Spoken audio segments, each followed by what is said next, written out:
କେମିତି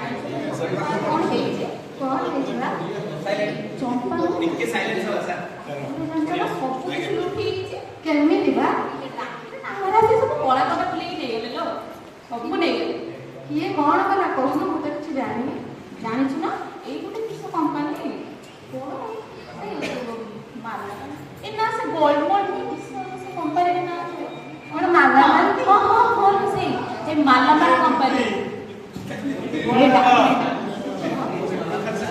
ହଁ କୁହ କ'ଣ କଥା ହଉଛି?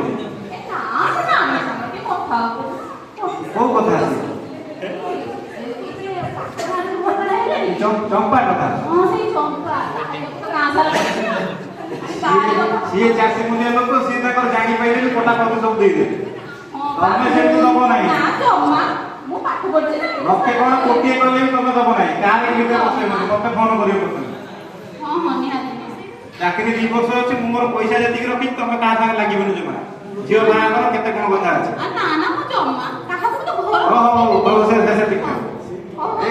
ଟିଫିନ ଭର୍ତ୍ତି କରିଛ? ଆମ ଜ୍ୟାକେଟ ଗଲା ପରେ ଜ୍ୟାକେଟ କାହିଁକି ତମେ ଦଉନ? ତମେ କ'ଣ ମୁଁ କ'ଣ ନେଇକି ଆସ? ତ ଖୋଜି ପାଉନ କୁଡ଼ା ହେଲେଣି, କ'ଣ ଖୋଜିବି କ'ଣ?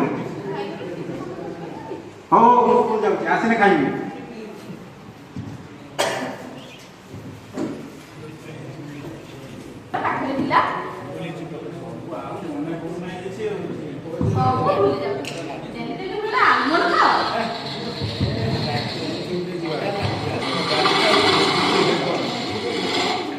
ଏ ରମେଶ, କେତେବେଳେ ଆସିବୁ? ସତର ପହଞ୍ଚୁ ତ? ମିଛ କହୁଛୁ?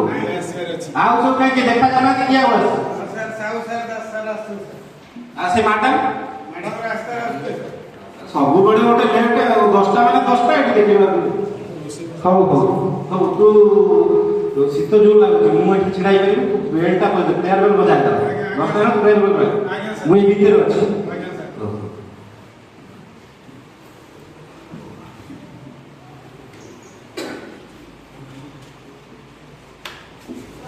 ଖୋଲୁ ଖୋଲୁ ଖାଲି ମେସେଜ, କେତେ ମେସେଜ କରିବେ? ବୁଢା ହେଲାଣି, 2 ବର୍ଷ ଚାକିରି କେମିତି ଯିବ? ଭାରି ଟେନସନ। ମେସେଜ ତ ଖାଲି ତ ମେସେଜ, ଆଉ କିଏ ଏ ଡାଟା ଦିଅ ସେ ଡାଟା ଦିଅ, କେତେ ଡାଟା ତ ହେ।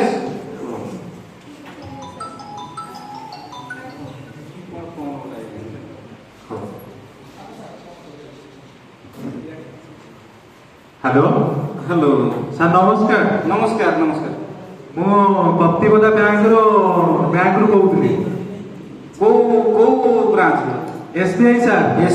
ଯୋଉ ବ୍ୟାଙ୍କରେ ଆପଣଙ୍କର ସାଲାରୀ ଆକାଉଣ୍ଟ ଅଛି? ହଁ ହଁ, ଆକାଉଣ୍ଟ ଅଛି। ଆଚ୍ଛା ସାର୍, ଆପଣଙ୍କର ବ୍ୟାଙ୍କ ଆକାଉଣ୍ଟରେ ଟିକେ ପ୍ରୋବ୍ଲେମ ହେଇଯାଇଛି। କ'ଣ ପ୍ରୋବ୍ଲେମ? ପୁଣି ଆଉ ଚାକିରି ଅଳ୍ପ ଦିନ ଏଇ ପ୍ରୋବ୍ଲେମ ବାହାରିଲା? ଡାଟା ଟିକେ ମିସମ୍ୟାଚ୍ କରୁଛି ତ, ଆକାଉଣ୍ଟ ପରମାନେଣ୍ଟଲି ବ୍ଲକ୍ ହେଇଯାଇପାରେ କିମ୍ବା ଫ୍ରିଜ୍ ବି ହେଇଯାଇପାରେ। ଆପଣ ବହୁତ ଅସୁବିଧାରେ ପଡ଼ିଯିବେ ସାର୍। ଓହୋ, ଏ ତ ବହୁତ ବଡ଼ ପ୍ରୋବ୍ଲେମ। କ'ଣ ସାର୍, କେମିତି କ'ଣ କରିହବ? ବ୍ରାଞ୍ଚକୁ ଯିବି ନା ମୁଁ? ନା ସାର୍, ଆପଣ କାହିଁକି ହଇରାଣ ହେବେ? ଖାଲି ଆମ ସହିତ ଟିକେ କୋଅପରେଟ୍ କରିଦେଲେ ହେଲା ଆଉ। ମୁଁ ଆପଣଙ୍କୁ କିଛି ସେଇଆ କରନ୍ତୁ, ଟିକେ କ'ଣ ଟିକେ କରିଦିଅନ୍ତୁ ଆଉ। ହଁ ହଁ ସାର୍, ଆପଣ ଏବେ ଅଛନ୍ତି ତ ସାର୍? ଫ୍ରି ଅଛନ୍ତି ତ? ହଁ ହଁ, ମୁଁ ଫ୍ରି ଅଛି। ସାର୍ ଆପଣଙ୍କର ସାର୍ ATM କାର୍ଡ ନମ୍ବର ଟିକେ ଡାକନ୍ତୁ। ଆକ୍ଚୁଆଲି ସାର୍ ଦୁନିଆ କାମ ସ୍କୁଲରେ, ସେ କାମ ତ କଲେ ସରିବନି। ଆପଣ କୁହନ୍ତୁ, ମୋ କାମଟା ଆଗରେ ହେଇଯିବ। ହଁ, ଆପଣ ସାର୍ ଟିକେ ଆପଣଙ୍କ ATM କାର୍ଡ ନମ୍ବର ଡାକନ୍ତୁ। ହଉ ସାର୍, ଟିକେ ଖାଲି ମୁଁ କାଢ଼େ। ଆଜ୍ଞା ଆଜ୍ଞା ସାର୍। ହଁ ଡାକନ୍ତୁ ସାର୍। 8242।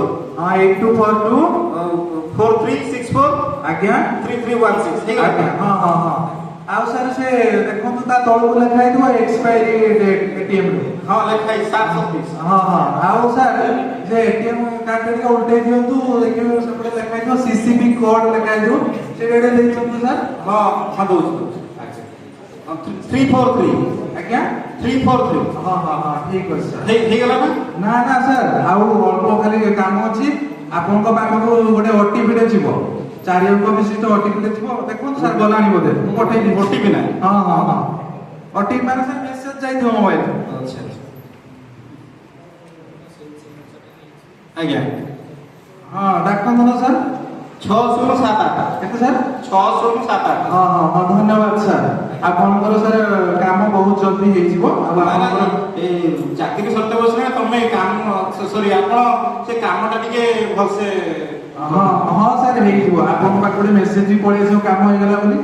ଧନ୍ୟବାଦ ସାର୍, ଆଜ୍ଞା, ଆଜ୍ଞା, ଧନ୍ୟବାଦ। ଆପଣଙ୍କ ଦିନଟି ମଙ୍ଗଳମୟ ହଉ। ନମସ୍କାର। କଣ କେତେ ସବୁ କଥା, ଇଏ ବ୍ୟାଙ୍କ ଆକାଉଣ୍ଟ ପ୍ରୋବ୍ଲେମ, କିଏ ସେ ବୁଢା ବୟସରେ କାମ କରିବ? ସେ ପୁଅଟା କହୁଛି ସିଏ ତାର କାମ କିଛି କରୁନାହିଁ, ଖାଲି ବହୁତ ପାଠ ପଢିବ କେତେ ପାଠ। ହଉ ହଉ।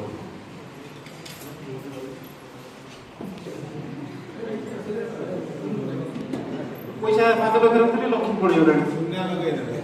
ଏ ହେ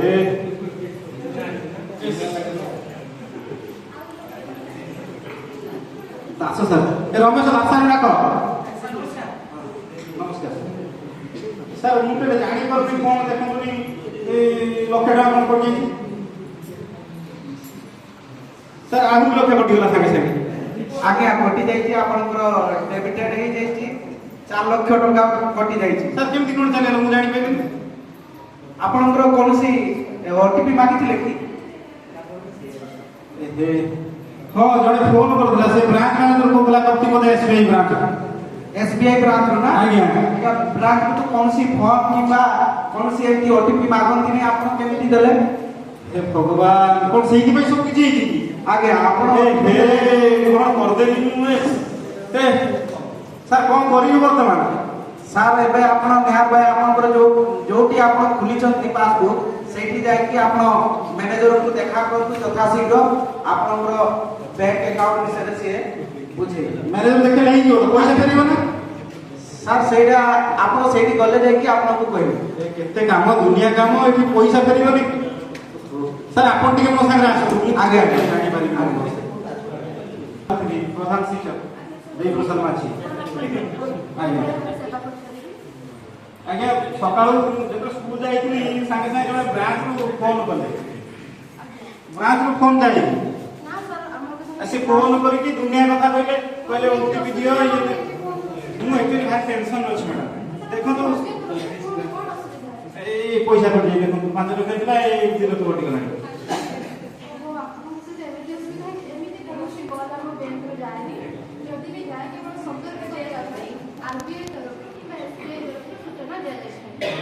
ମୁଁ ତ ଜାଣିପାରିଲି।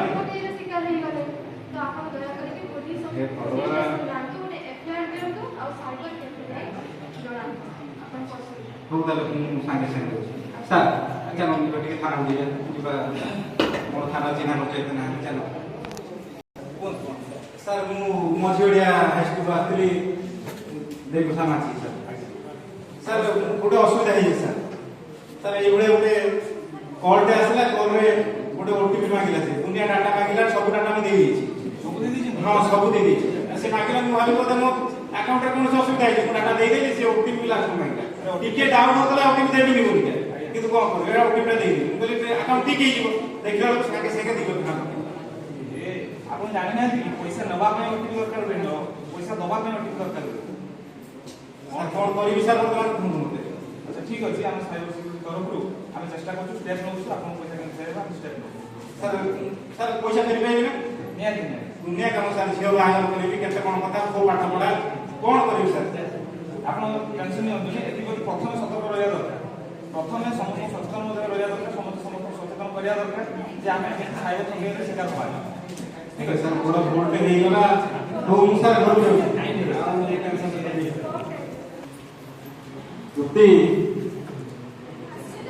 ହଁ, ପାଣି ଗ୍ଲାସ ଦିଅନ୍ତୁ ଟିକେ। ସେ ଯେ କହିବେ ପାଣି ଗ୍ଲାସ ଦିଅ, ପାଣି ଗ୍ଲାସ।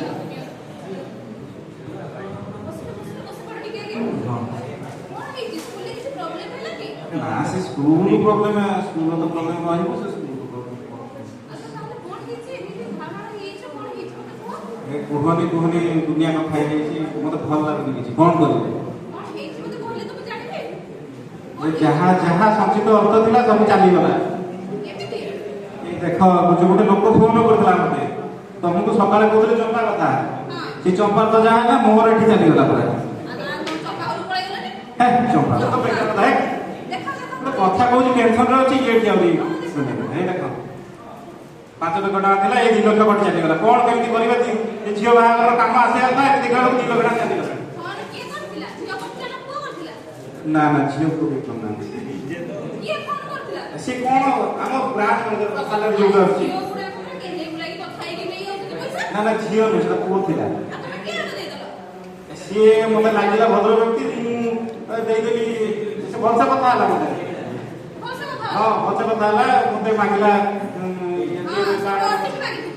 ଲାଷ୍ଟ କୋଟିଂ ମାଗିଲା, ଫାଷ୍ଟ ନୁହେଁ ଆଉ ଲାଷ୍ଟ। ଗୋଟେ କାମ କଲନି, ମୋ ଆକାଉଣ୍ଟ ନମ୍ବର ଦେଇଥାନ୍ତ, ମୋ ଓଟିପି ବି ଦେଇଥାନ୍ତ, ତ- ମୋ ଆକାଉଣ୍ଟ ସେବେ ବି ଦେଇଥାନ୍ତ। ଗୋଟେ ଗୋଟେ କଥା ଦେଖ, ମୁଁ ଏତେ ଟେନସନରେ ଅଛି ନା, ତମେ ଏତେ କଥା ମତେ ନ ବୁଝେଇକି ତମେ ଏତେ କଥା ଏଠି କଣ ଘର କହିକି ଯାଉଛ, କାହାକୁ ପୁରେଇବନି। ସେ ମାଲାମାଲ, କାହାକୁ ପୁରେଇବନି। ଆଉ ନିଜେ କିସ କଲ? ସବୁ ସାରିଦେଲ। ପାଟି ମାନେ ମୁଁ ଭାରି ଟେନସନ। ଏଠି ଦେଖିଲା ବେଳକୁ ସେ ତ ଚମ୍ପାର ଯାହା ହେଲା ମାଲାମାଲକୁ ନେଇକି ଏଠି ମୋର ସେ ବ୍ରାଞ୍ଚ ଅଫିସର ମୋର କାମ ପଡେଇ ଦେଲା।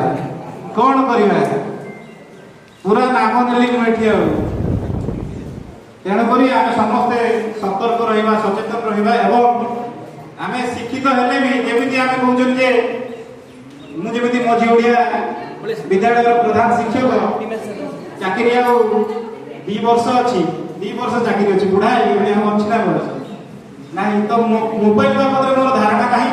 ଏ ଓଟିପି ଫୋଟିପି ବାବଦରେ ଆମର କାଗଜ କଲମର କଥା ଯେତେ ବି ଅଛନ୍ତି ସବୁ କାଗଜ କଲମର କଥା, କିନ୍ତୁ କାଗଜ କଲମ ଛାଡ଼ିକି ବି ଆଜିକାଲି ବହୁତ କଥା ଅଛି। ଆଉ ସେଇ କଥାରେ କିଛି ବ୍ୟଥା ବି ଅଛି।